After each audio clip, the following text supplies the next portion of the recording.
रहस्यमय वचन की सेवकाई में आप सभी श्रोता मित्रों का स्वागत है। श्रोताओं, हम परमेश्वर के पवित्र वचन के निकट हैं कि परमेश्वर के वचन के द्वारा आप जीवन में सभी प्रकार के भलाई को प्राप्त कर प्रभु को धन्यवाद दे सके। आज हम परमेश्वर के वचन से इस मुद्दा में बातें करेंगे कि परमेश्वर के सिवाय हमारी भलाई नहीं हो सकती। मनुष्य जीवन में सभी प्रकार के भलाई का आशा और उम्मीद करता है कि परमेश्वर हमारे जीवन में जीवन के सभी पहलुओं पर भलाई प्रकट करे, और परमेश्वर भी इन बातों को चाहते हैं कि मैं मनुष्य के जीवन में ढेर सारा भलाई के कार्य को प्रकट करूं। पर कई बार उन सारा भलाई को हम अपने जीवन में प्राप्त नहीं कर पाते, और जब हम सभी के जीवन में परमेश्वर की ओर से वह भलाई प्रकट नहीं होती तो हम जीवन में दुखी, निराश और थकित, बेबस महसूस करने लगते हैं। लेकिन जब मनुष्य परमेश्वर के वचन के निकट आता है और परमेश्वर उनके जीवन में ढेर सारा भलाई को प्रकट कर उन्हें आशीषित कर देते हैं। बाइबल इस बातों को बतलाते हैं। भजन संहिता की किताब अध्याय 16 पद संख्या 2। मैंने परमेश्वर से कहा, तू ही मेरा प्रभु है, तेरे सिवा मेरी भलाई कहीं नहीं। परमेश्वर के सिवा हमारी भलाई कहीं प्रकट नहीं हो सकती। जब हम परमेश्वर के पवित्र वचन के निकट आते हैं और परमेश्वर ढेर सारा उस भलाई के कार्य को प्रकट करते हैं और हम सभी के जीवन में भलाई प्रकट होते हुए चले जाते हैं और आप आशीषित होते हैं। परमेश्वर के पवित्र वचन इस बातों को बतलाते हैं। भजन संहिता 75 अध्याय 6 वचन, मनुष्य के जीवन में एक बढ़ती न पूर्व से, न पश्चिम से, न जंगल की ओर से आती है, पर परमेश्वर की ओर से आती है। जब परमेश्वर के निकट कोई भी मनुष्य आता है और परमेश्वर से प्रार्थना करता है और उसके राहों पर चलता है, और परमेश्वर उनके जीवन में बढ़ती दे करके ढेर सारा भलाई के कार्य को प्रकट करते हैं, और वह व्यक्ति, वह परिवार आशीषित हो जाता है। परमेश्वर के जीवित और पवित्र वचन इस बात को बतलाते हैं। व्यवस्था विवरण की किताब 28 अध्याय 11 पद, वह तेरी संतान की और भूमि की उपज की और पशुओं की बढ़ती करके तेरी भलाई करेगा।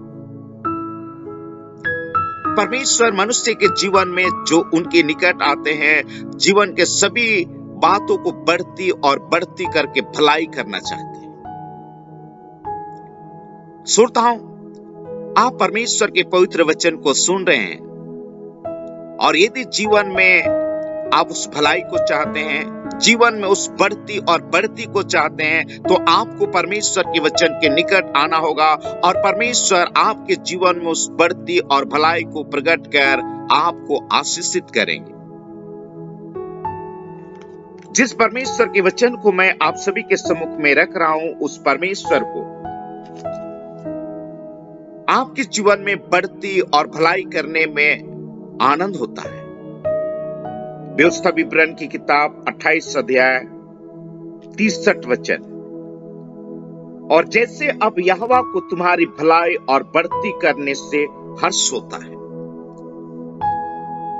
परमेश्वर के पवित्र वचन आप सभी से बातें कर रहे हैं, और वे इस बातों को कह रहे हैं कि परमेश्वर को आपके जीवन में जीवन के सभी पहलुओं के उन बातों को बढ़ती करने में उन्हें हर्ष होता है।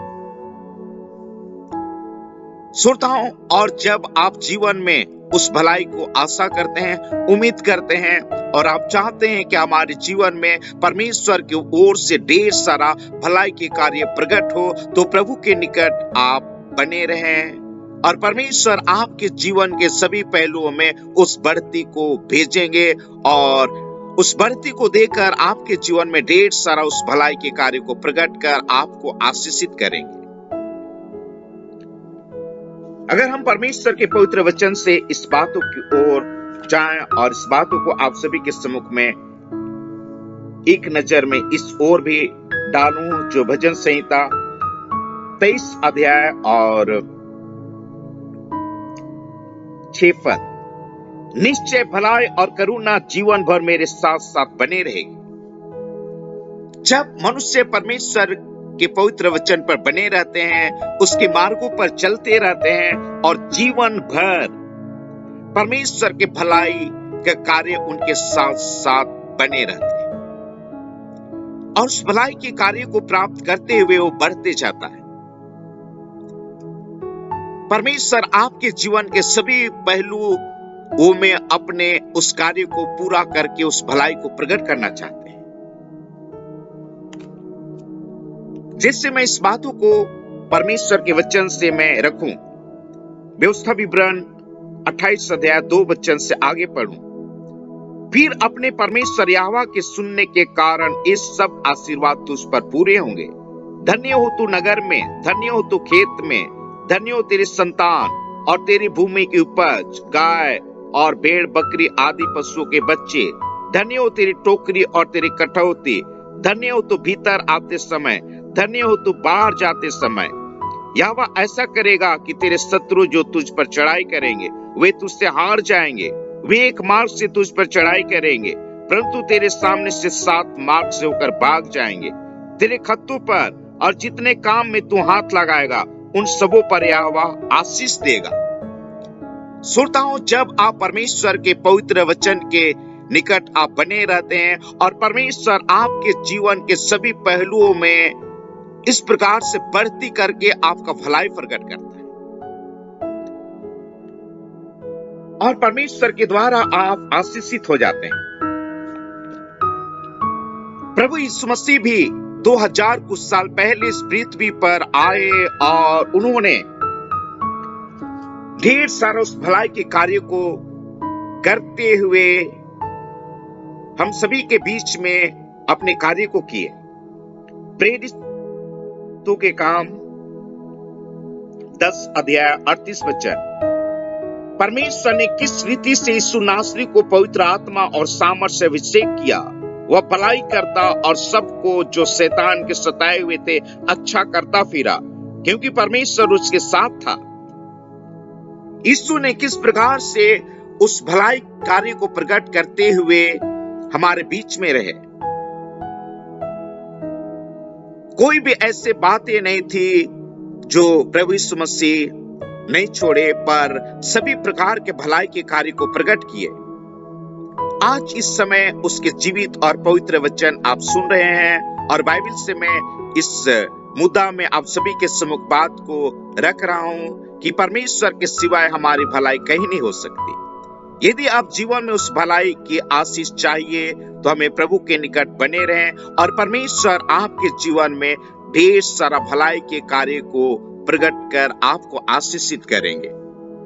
आइए मैं आप सभी श्रोताओं के लिए प्रार्थना करूं। प्यारे प्रभु जी, आज के समय के लिए मैं आपको धन्यवाद देता हूं। इस समय श्रोतागण आपके जीवित और पवित्र वचन को सुने हैं और इस समय बड़ी तरस से भरकर इन्हें स्पर्श कर लीजिए। और इस घड़ी में प्रार्थना करता हूं इन श्रोताओं के जीवन में ढेर सारा भलाई के कार्य को प्रकट कर इन्हें आशीष दीजिए। प्यारे प्रभु जी, इनके घर के सभी चीजों पर बढ़ती देकर इनके जीवन में भलाई प्रकट कीजिए। प्यारे प्रभु जी, और आपके अनुग्रह में आशीषित होने पाए। इनकी खेती बाड़ी में, इनके पालतू जानवरों पर, इनके नौकरी पर, इनके पढ़ाई पर और इनके परिवार के एक एक सदस्य पर, सभी बातों पर प्यारे प्रभु बढ़ती को देकर ढेर सारा भलाई के कार्य को प्रकट कीजिए ताकि आशीषित हो पाए और आपको धन्यवाद दे पाए। मेरे पिता, इन सारे श्रोताओं को स्पर्श करने के लिए धन्यवाद और इस पवित्र वचन के सुनने के कारण ये आशीषित हो सके और ढेर सारा भलाई के कार्य को प्राप्त कर आपको धन्यवाद और महिमा कर सके। प्यारे प्रभु, इन श्रोताओं को आशीष देने के लिए धन्यवाद और इन तमाम तमाम भलाई के कार्य को यीशु के नाम में मैं ले लेता हूं और इन सारे श्रोताओं के जीवन में उंडेलने के लिए धन्यवाद और धन्यवाद और धन्यवाद देता हूं।